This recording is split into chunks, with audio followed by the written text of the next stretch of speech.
Hi everyone, welcome back. Thanks for joining us today. We've got a brand new story to share with you. So let's begin. My name is Patrick. When my wife's friends told her to leave the house for a week just to teach me a lesson, I did the last thing she ever expected me to do.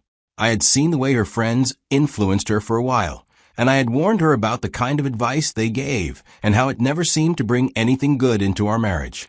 But she didn't listen. So when they convinced her to pack a bag and leave our home just to punish me, I didn't react the way they all thought I would. I just did the one thing she didn't see coming. When I think back to how it all started, the beginning was peaceful. Maria and I had been married for 7 years, but our story really began long before that. We dated for 3 years before tying the knot, and for most of that time, we were in a long-distance relationship. We'd visit each other when we could, call every night, and text throughout the day. Honestly, we rarely fought. That distance didn't really test us like people say it usually does. In fact, it made the anticipation of being together more exciting. We thought that if we could survive the distance, we could survive anything.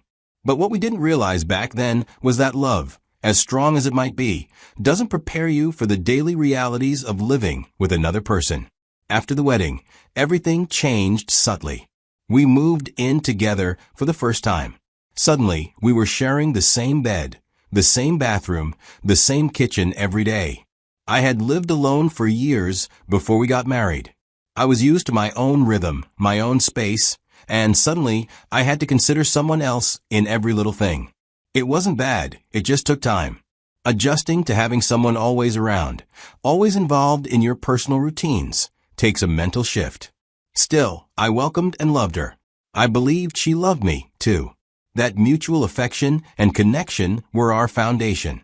She made the effort to move to my city after the wedding so we could start our life together here. That move meant starting over for her in many ways. We spent evenings looking for job openings together. I'd send her links, she'd apply, and after a few weeks, she landed a role at a bank as a customer service representative. She was excited about it. She settled into her new role quickly, and like anyone would, she started making friends with people at work. I wanted her to build her own community here, have her own life beyond just being my wife. That was the atmosphere in our marriage back then, supportive, loving, and full of hope. When we got married, we both agreed that rushing into parenthood wasn't necessary. It wasn't a difficult conversation at the time, because we were both ambitious and wanted to build solid careers before bringing kids into the picture. We told ourselves, let's give a few years, save some money, grow in our respective fields, and enjoy the freedom while we have it. And for a while, it actually worked. Maria thrived in her job. Within a few years, she got promoted to head the entire customer care unit at her bank branch. To celebrate, I made dinner reservations at her favorite restaurant. We ordered a full-course meal. At some point between the main course and dessert, I brought up something. I think we're in a good place now. Maybe it's time we started thinking about having a child. I said. She smiled. Then she changed the subject, saying we should just enjoy the night and focus on her promotion. I didn't argue. It was her moment, and I didn't want to dampen it. But what I thought was a one-time deflection quickly turned into a pattern. Every time I brought up the topic afterward, whether casually, during a weekend walk, or while planning for the next year, she'd either avoid the conversation or shut it down altogether. Her words were always the same. Now's not the time. At first, I chalked it up to stress or work overload. But as months passed and her tone grew sharper whenever the subject came up, I started to feel uneasy. This wasn't just postponement anymore. This felt like resistance. I didn't know it at the time, but that was the first real crack in the foundation of our marriage. One Tuesday, I had wrapped up work earlier than usual. I didn't tell Maria I was coming home early. But the moment I walked through that front door, I had no idea I had stepped into something I wasn't meant to witness. My wife was sitting in the living room with her friends. I didn't recognize one of them, but the other had visited once or twice before. They seemed to be having a good time. I said a polite hello, and they acknowledged me. I figured I'd let them enjoy their moment, so I went straight to the bedroom. I wasn't looking to eavesdrop, but walls in this house aren't thick, and they weren't whispering. At first, I tried to tune it out. But one of them was bragging about how she finally blocked her second ex-husband. She kept repeating how marriage was a scam and how she felt free now. The other one casually said she was still seeing a man who, by her own admission, was very much married. She laughed as she said his wife knew but couldn't do anything about it, then called the situation a sign from the universe that she was meant to have him. I sat and listened in disbelief. I couldn't believe these were the women my wife was choosing to spend her time with. The conversations were filled with bitterness, entitlement, and a strange kind of pride in tearing relationships apart. It wasn't girl talk. It wasn't venting. It was poison, and they were serving it like a joke. When they finally left a couple of hours later, I waited a bit before bringing it up. I approached Maria calmly and told her that I was uncomfortable with the kind of things I overheard. I explained that I didn't think people who brag about failed marriages or dating married men were the kind of voices anyone should be taking relationship advice from. Instead of listening, she snapped. Immediately, told me I was spying, that I lacked boundaries, and that I had no right to judge her friends. I was stunned. The conversation shut down fast. She refused to hear anything I had to say and doubled down, acting like I had no right to question the company she kept. That was the moment I knew these friends were already influencing her, and she couldn't see it. After that confrontation about her friends, I watched my wife slowly turn into someone I didn't recognize.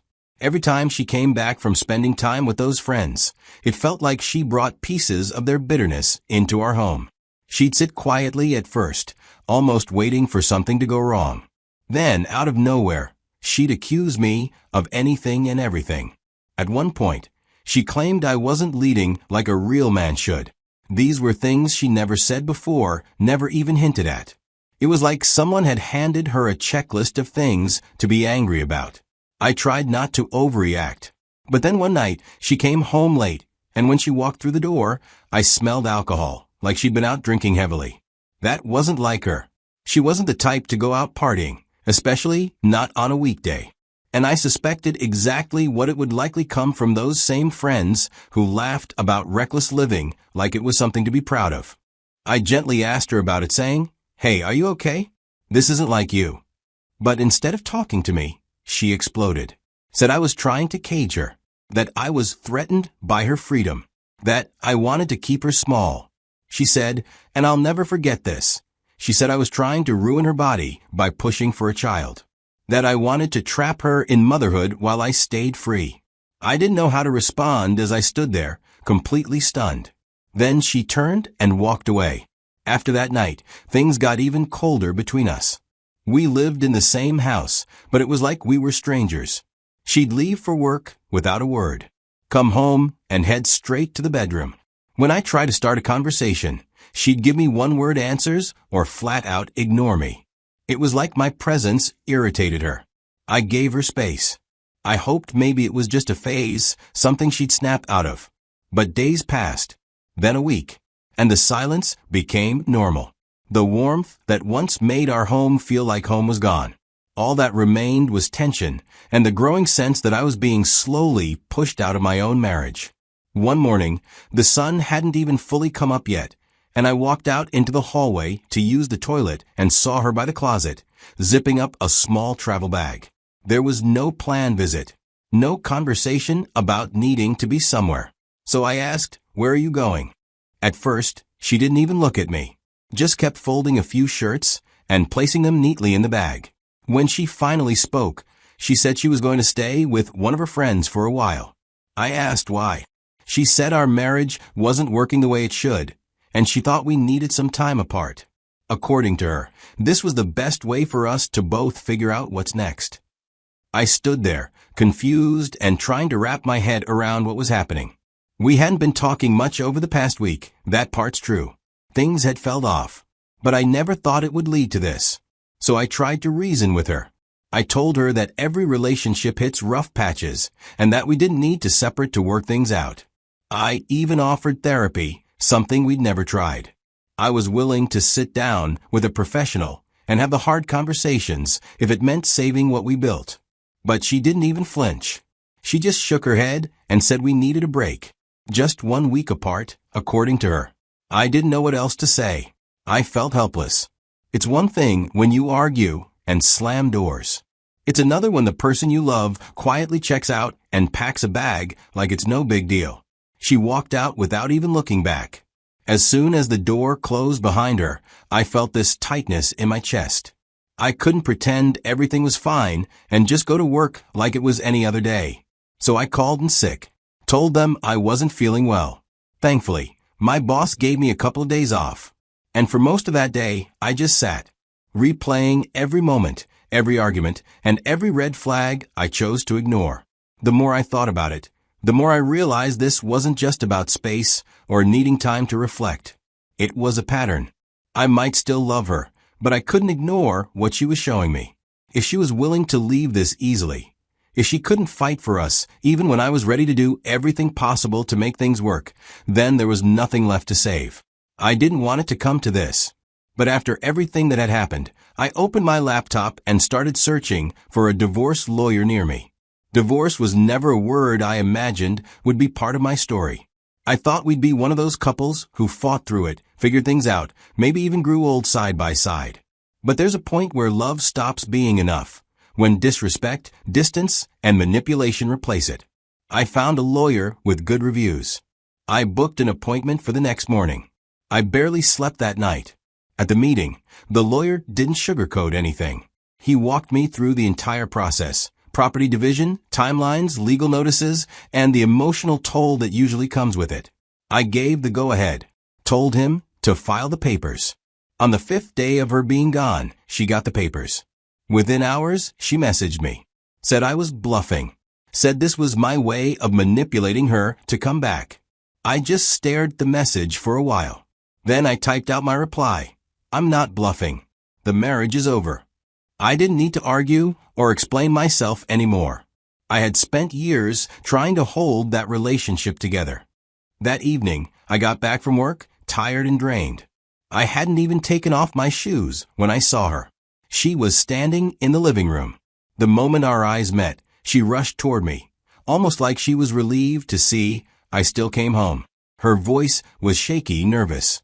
I didn't think you'd actually go through with the divorce, she said. I didn't say anything right away.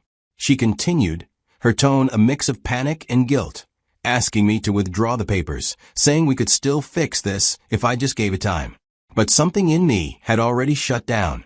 I just looked her dead in the eyes and said, you walking out of this house was the last straw for me. This marriage is done. And I walked past her. She didn't follow at first. But later that night, while I was sitting in the backyard trying to collect my thoughts, she came and sat beside me. This time, she wasn't defensive. Then, in a soft voice, she said it was her friend's idea. They told her to leave for a week, that if she disappeared, I'd come crawling and stop asking about having a baby. I just looked at her and laughed. It was so ridiculous and sad that she actually listened. Well, I told her, now you're free. Go be with your friends. Maybe they'll help you get through the divorce, too. She broke down, trying to grab my hand, saying she didn't want to be like them. She didn't want to end up divorced, bitter, and alone. That this wasn't how she thought things would go. But I had made up my mind. I told her straight, if you're willing to hurt your husband to impress people who couldn't hold their own marriages together, then you don't deserve to have one either. She kept begging, even as the days passed. But I didn't move. I didn't look back. If she could leave that easily once, she'd do it again.